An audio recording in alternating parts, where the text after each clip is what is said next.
ভারতের চলচ্চিত্র জগতে আলোচিত অভিনেত্রী শার্লিন চোপড়া আবারও শিরোনামে আলোচিত ব্যক্তিত্ব হিসেবে উঠে এসেছেন।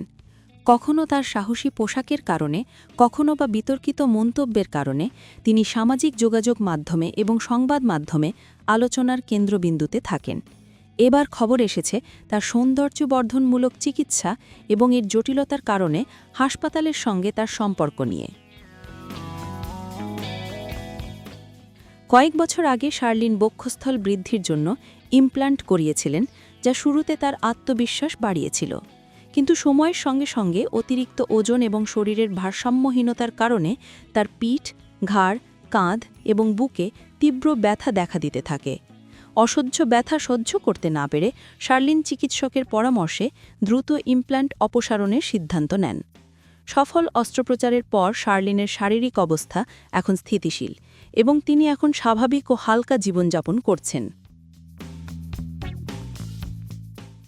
শার্লিন আরও জানান, তিনি মুখের সৌন্দর্য বাড়ানোর জন্য ফিলার ব্যবহার করেছিলেন, যা গত বছর অগাস্টে সরিয়ে তিনি প্রকৃত রূপে ফিরে এসেছেন।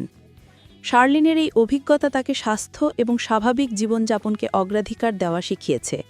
শারীরিক ও মানসিক সুস্থতার গুরুত্ব উপলব্ধি করে তিনি এখন আরও সতর্ক এবং সচেতন জীবনযাপন করছেন।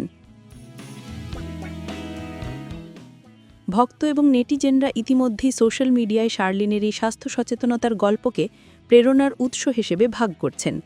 তার সাহসী পদক্ষেপ এবং নিজের স্বাস্থ্যের প্রতি যত্ন নেওয়ার গল্প অনেকের জন্য প্রেরণামূলক উদাহরণ হিসেবে দেখা হচ্ছে।